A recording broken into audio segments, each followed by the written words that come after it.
Up here. We're joined now by Carter Turner, a political strategist who's going to fill us in on what to expect in the coming month for the Republican Party. There's a lot of stuff on deck right now, and what are we going to expect from the movement through the House and the Senate from the Republicans in this coming month? Well, they got to try to get reconciled with Donald Trump here. This is not unprecedented, but certainly the last decade for the Republicans to have the White House and Congress. Everything's teed up for them to really accomplish a lot, push a lot of things through. The problem is they're not really on the same page right now. Donald Trump wants to invest $54 billion into military spending. He wants to take that money from some of the programs that are important, certainly to a lot of Democrats, but some agencies that are important, whereas a lot of Republicans would like to see that money come from entitlement reform, giving an overhaul of Social Security, Medicare, but Trump doesn't want to do that. So we've got these grand plans, but not really a lot of cooperation right now. And so I think what we're going to find out is really where the leadership skills are. And we've talked a lot about Donald Trump and the art of the deal, but the business deal is not the same art as the political deal. And he's going to have to figure out a way to bring the party together, to agree on a platform that both are satisfied with, that allows both entities, meaning Trump and the establishment, to save face, in light of their compromises, and come up with something. But they're on the clock now, and this is going to be an important next 4 to 6 weeks because people want to see things get done now. They want to see real legislation. So a lot of work left to do. Yeah, definitely. So we have some major players in the discussions will obviously be Paul Ryan and Donald Trump, and they seem to have a pretty positive working relationship after a little bit of a rocky campaign. Do we see Paul Ryan looking for an opportunity to, compromise with Donald Trump? Who's going to be the leader in this negotiation? Is it going to be Paul Ryan representing the people in Congress, or is Donald Trump, do you expect him to try to bulldoze his way through these negotiations? Yeah. That's the $1 million question, I think. I think that's the piece that's really going to be fascinating. In a lot of ways, this is the culmination of that disagreement between Ryan and Trump over the last year.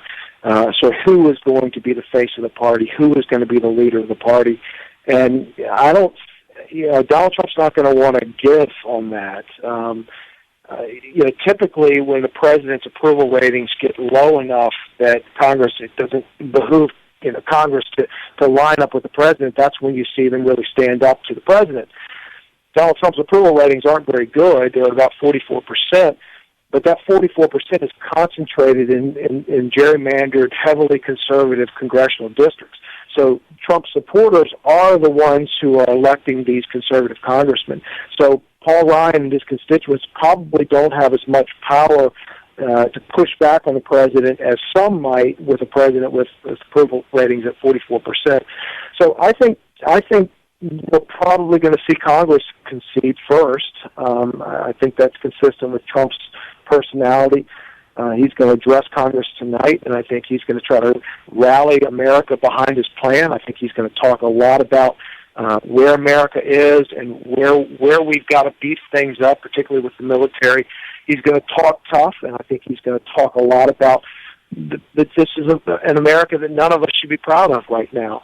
And as that support continues to build among his base, I think you start seeing more and more pressure on Congress to make concessions. But there's no way to know. They seem to be getting along pretty well, but this is where the rubber meets the road, and we're going to really find out what that relationship looks like and just how politically savvy Donald Trump is. Because it will take some political skill to get these things done. I mean, the Affordable Care Act is a perfect example, right? He wants to continue making sure that pre-existing conditions are covered. Well, it's really hard to do that if you don't mandate that people get insurance. And so this is another area where he and Paul Ryan have got to find some common ground. And I don't know. There's a lot of space between them right now. Well, we've got the battle going on between the White House and the Speaker of the House. What about the Democrats? How does the GOP look to work with Democrats or sideline Democrats in the coming weeks here in March? with all these extremely important deals that Republicans have campaigned on, won elections on, with budgets and the tax code, and especially, as you mentioned, Obamacare, are Democrats going to get a bone here, or are the Republicans going to run straight over them? I don't think the Democrats are going to get a bone. I don't know that they need to in terms of. I don't know that the Republicans need to give them a bone in order to get what they want accomplished.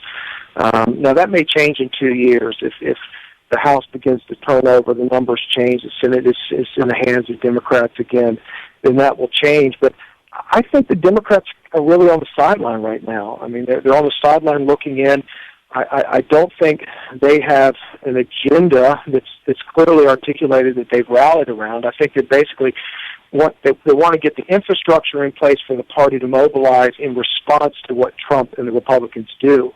So they're going to be very reactionary. They're going to make a lot of noise.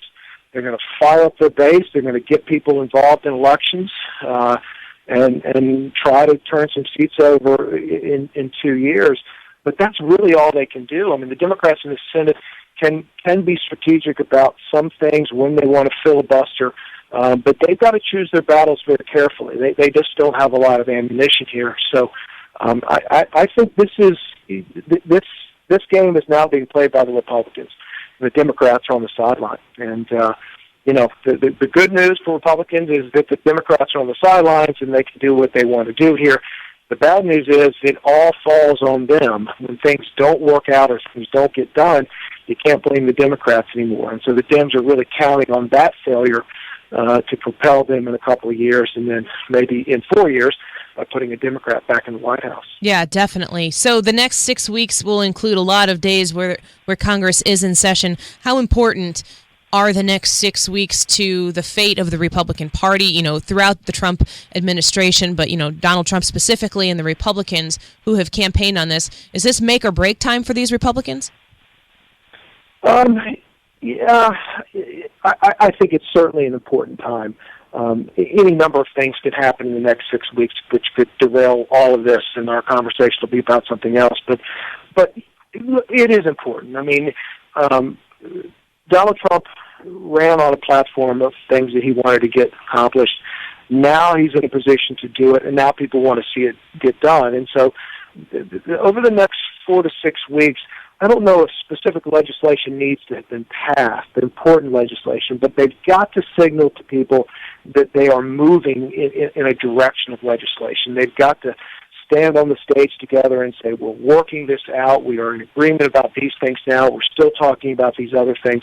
But if they don't have specific legislation in the next 6 weeks, they at least have to signal that they're moving in that direction, that they're going to be capable of working together and providing something. But that's not a foregone conclusion. These divisions are real. And, Donald Trump is an outsider. That's why a lot of people liked him, and that's why they elected him. But that means he doesn't have experience doing these kinds of things. And I think we've seen a few stumbles by him along the way already that show that lack of experience about how the system works. So, let's say in 4 to 6 weeks, we've got a full-blown war among Republicans. Donald Trump and Paul Ryan aren't speaking to each other. Everything has collapsed. I think that's a bad scenario for the Republican Party, because then the Democrats are going to say, look, they spent 8 years during Obama's term complaining about everything, but when finally given the chance to lead, they couldn't get it together. That's the worst nightmare for Republicans, because that narrative means a lot of Democrats get elected in 2018. Yep. Well, we'll be listening to the president's words this evening, and we'll be watching closely for the next 6 weeks or so to see what happens. Political strategist Carter Turner, thank you very much for your time.